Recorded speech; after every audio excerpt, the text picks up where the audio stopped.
Hi, I'm the Recruiting Maven and welcome back to my channel. Today's topic of conversation is how to have an effective conversation with your boss. With that said, I just want to say a quick thank you for those of you who like, share, and subscribe to my channel. I deeply appreciate your kind support. For those of you who are new to my channel, I have an ever-growing playlist with career tips and advice, so make sure you check that out. And if you haven't subscribed, please consider in doing so. So my initial recommendation is to make sure you email your boss prior to you engaging in a conversation, because again, you want to make sure that your concerns, whatever they may be, could be a coworker, could be a project, could be a time issue in getting your work done. You want to always have a meaningful professional discussion, and by setting a particular time slot, then that's going to be, I think, more productive than just possibly accosting your boss in the middle of the hallway, perhaps going to and from a meeting or any other situation that does not allow you the ability to address the issue in a meaningful way, that you have the time and you have prepared, and that you've also prepared them for that conversation.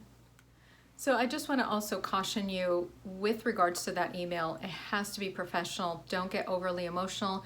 Maybe you're in a point of just, you're going to break. You're very stressed out for whatever situation that you happen to be in. But I would caution you, maybe you write that initial email outlining the issue when you're calm. So make sure that you understand that you have a handle on those emotions, so that again, you're trying to resolve that issue and you're getting the most support from your boss as much as possible. And if you come off as being kind of like, I'm gonna quit, I'm just losing it, all these emotions that maybe you are experiencing, and they're very valid as well, but it doesn't leave room for them problem solving in an effective fashion.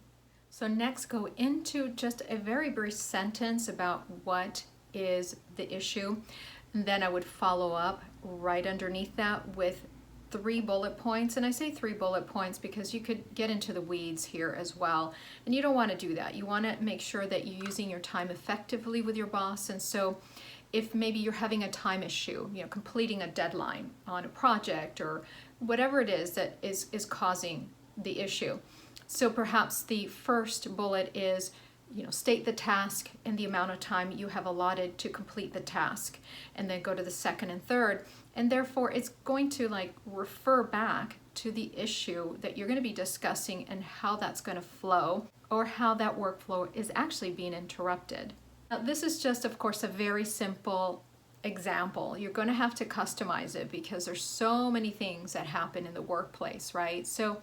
But again, being professional at all times is something I highly recommend for you to be able to have that meaningful conversation with your boss, and hopefully at the end you'll have some resolution. And I want you to keep in mind that having these meaningful conversations with your boss is really going to ultimately lead in you being able to put out better work overall. So that's going to benefit your career, it's going to benefit your team, it's going to benefit the client that you may be servicing, it's going to help your boss look good, and the company. So this isn't just about a simple conversation, point A to point B. This is going to have a very long-term effect as to the type of worker that you're going to be, how you're appreciated. Are you going to get a raise at the end of the year?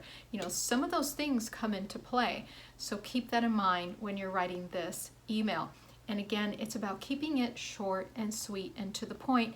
And then when you get the response from your boss, then you can say, great, let's take a look at a calendar and I'll set 30 minutes or an hour, whatever it is that you've agreed upon, to have that meaningful conversation. So as you know, on this channel, we have meaningful conversations surrounding not only your career, but mainly the fourth industrial revolution and what that's going to mean to you and your job, making sure that you're staying relevant, making sure that you understand what the fourth industrial revolution is, how that's going to really ultimately impact your career. And those are conversations that haven't been had. I don't hear the media talk about it.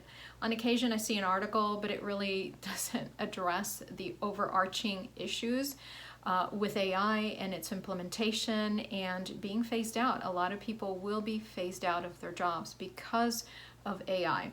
And so it's not fear mongering, it's just really making sure that you understand what is happening in the workforce is really the most important piece to this. So I would urge you to check out some of my playlists that really get to that root of those issues and how to resolve it, whether it's additional training that would enhance your career at this moment and possibly the next 5 to 10 years.